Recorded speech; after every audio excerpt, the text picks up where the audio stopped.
Salut à tous et bienvenue sur Otakujo. On se retrouve chaque lundi pour faire ensemble le point sur l'actualité otaku de la semaine qui précède. Au sommaire de cette semaine, on a pas mal d'adaptations, que ce soit en animé ou en live action, des mangas qui tirent leur révérence, des annonces pour les fans de franchise, je ne pointe pas du tout du doigt Pokémon, et bien d'autres infos diverses et variées. Je vous laisse vous mettre à l'aise, préparez votre plaid et un chocolat chaud car on est parti pour le résumé de l'actualité du 6 au 12 janvier. On commence la semaine côté manga avec une pause indéfinie annoncée pour Ballroom et Yokoso de Tomo Takeuchi. En effet, à cause de ses problèmes de santé, l'auteur n'est pas en mesure d'en dessiner la suite pour le moment. La Kodansha annoncera le moment venu la date de reprise de l'œuvre quand Tomo Takeuchi se sera remise et qu'ils auront convenu ensemble d'une date. Honda, l'auteur de Gaikotsu Shoteni Honda-san, qui est licencié en France par Soleil sous le nom Libraire jusqu'à l'os, vient de sortir un nouveau manga dans le magazine Mystery Bonita. Il s'intitule Yameru Hoshiyori Hayokomete. L'adaptation en manga du jeu mobile Grand Blue Fantasy dessiné par Kocho s'est terminée la semaine dernière. L'œuvre s'achève ainsi au bout de 3 ans de publication et de 8 tomes. Publié dans le Shonen Jump Plus, le manga Kono Koi wa Koreijo Kirei Naranai des mangaka Otaro Maijo et Arata Momose rentrera dans son dernier arc le 21 janvier prochain. Après un peu moins d'un an de publication, Kyoryu Senki, le manga de Shingo Honda, va se terminer dans le prochain numéro du Shonen Magazine le 15 janvier, pour un total de 3 tomes. C'est au tour de Makenki de tirer sa révérence après 12 ans de publication et 24 tomes. Le manga de Hiromitsu Takeda prendra fin le 9 février dans le magazine Dragon Age. Tiré de la célèbre franchise, le manga Star Wars Leia Oujo no Shiren va devoir se mettre en pause à cause des problèmes de santé de son auteur Haruichi. Pas de date de prévue pour l'instant quant au retour de la série, cela dépendra de l'état de Haruichi. Le mangaka Go-o Hinata va sortir un nouveau manga dans le magazine Comic Beam. Il s'intitulera Hoshi no Saegi Meshi et commencera sa publication le 12 février.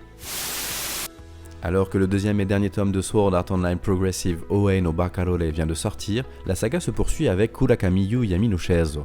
Ce nouveau manga commencera sa publication dès ce mois-ci sur les sites Comic Walker et Nico Nico Sega avec comme dessinateur Puyocha. Rappelons que la saga SAO Progressive est licenciée en France par Ototo. L'éditeur Shogakukan va lancer un nouveau magazine numérique intitulé Betsukomi Flower qui sera un spin-off de son aîné le Betsukomi. Il commencera sa publication le 29 janvier prochain et sera bimensuel. On passe aux animés maintenant avec une adaptation en animé pour le manga Anenaru Mono de Poti Ida, plus précisément un OAV. On n'en sait pas plus pour le moment. Appare Ranma, l'animé en préparation par les studios PA Works, a annoncé son casting, le profil de ses personnages et une date de sortie fixée à avril 2020 sur son site officiel.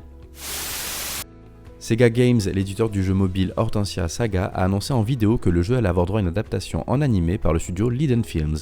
Comme d'habitude, les liens des vidéos sont dans la description. L'adaptation en animé du manga Pita Griruto Kenja no Jikan, créé par Daisuke Hiyama, a annoncé sa date de sortie fixée à juillet 2020 sur Tokyo MX. L'animé en a profité pour dévoiler un visuel que vous avez sous les yeux actuellement. Le jeu vidéo et animé Higurashi no Nakokoro ni, qui est licencié en France sous le nom Hinamizawa le village maudit et que vous pouvez retrouver sur Netflix, va avoir droit à un nouvel animé par le studio Pashone. On n'en sait pas plus pour l'instant.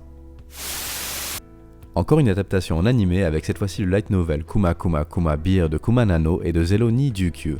L'annonce a été accompagnée d'un site web officiel et de cette illustration de Zero ni Ryukyu. Le premier teaser de Maesetsu a été diffusé sur le site officiel de l'animé, présentant les membres du casting principal. Rappelons qu'il sortira cette année sans avoir plus de précision sur la date. L'animé de Chibi Maruko-chan fête ses 30 ans cette année. Pour l'occasion, un épisode spécial d'1 heure a été annoncé. Il sortira le 19 janvier sur les chaînes japonaises. Licencié en France par Pika sous le nom To Your Eternity, Fumetsu no Anatae, l'œuvre de Yoshitoki Ohima, va avoir droit à une adaptation en animé qui sera diffusée à partir d'octobre sur NHK Educational. Un premier visuel que vous avez sous les yeux est sorti pour l'occasion. La célèbre franchise de Pokémon vient d'annoncer son 23e film. Il s'intitulera sobrement Pokémon Coco et sortira le 10 juillet dans les salles japonaises. Un teaser est sorti pour l'occasion, je vous laisse le lien dans la description comme d'habitude. Le light novel Kumo desu ga Nanika de Okina Baba et illustré par Tsukasa Kiryu va être adapté en animé. La série sera diffusée cette année sans avoir plus de précision encore sur la date. Du côté des infos diverses, on se tourne vers Hong Kong dont l'une des conventions, à savoir la C3 Anime Festival Asia de 2020 qui devait se dérouler en février prochain, a dû être annulée à cause de l'instabilité actuelle de la société hongkongaise. Ne pouvant garantir la sécurité de ses visiteurs et de ses exposants, les organisateurs n'ont eu d'autre choix que d'annuler la convention cette année, tout en assurant de préparer malgré tout le prochain événement à Hong Kong. Le 14e tome du light novel Imoto Sae Irebai de Yomi Hirasaka, dont vous pouvez retrouver l'adaptation en animé sur Crunchyroll, sera le dernier pour la série. Il sortira le 18 février au Japon. L'éditeur japonais Takeshobo a déposé une plainte officielle pour complicité dans le non-respect des droits d'auteur à l'encontre de l'entreprise américaine Cloudflare qui est spécialisée dans la sécurité de sites web et dans la distribution de noms de domaine. En effet, l'éditeur reproche à Cloudflare d'offrir ses services à des sites de téléchargement illégaux de mangas sans en vérifier le contenu. Tokyo Godfathers, l'œuvre culte du défunt Satoshi Kon, va être adaptée en pièce de théâtre qui sera jouée en mai 2021 au nouveau Théâtre National de Tokyo. Shuntaro Fujita sera à la mise en scène et Michihiro Tsuchiya sera au script.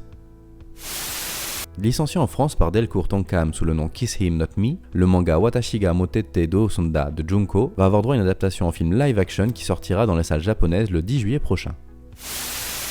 L'adaptation en film live-action du manga Love Stage des auteurs Taishi Zao et Eiki Eki a sorti son tout premier teaser. Rappelons que le film sortira cette année dans les salles japonaises. Archimedes no Taisen, l'œuvre de Norifusa Mita, va avoir droit à une adaptation en pièce de théâtre après son adaptation en film live-action de 2019. La pièce sera jouée du 30 juin au 16 juillet 2020 au théâtre Création du parc Hibiya à Tokyo. La mise en scène sera signée Yusuke Hisawa et le script sera écrit par Ken Yoshikawa. Et voilà pour cette semaine. Comme d'habitude, n'hésitez pas à liker la vidéo si elle vous a plu et à vous abonner si vous ne voulez pas rater les prochaines. On se retrouvera dans la semaine pour le lancement d'une nouvelle rubrique qui, je l'espère, vous plaira elle aussi. Sur ce, je vous souhaite à tous une bonne semaine et je vous donne rendez-vous lundi prochain pour la suite de l'actualité. Allez, salut!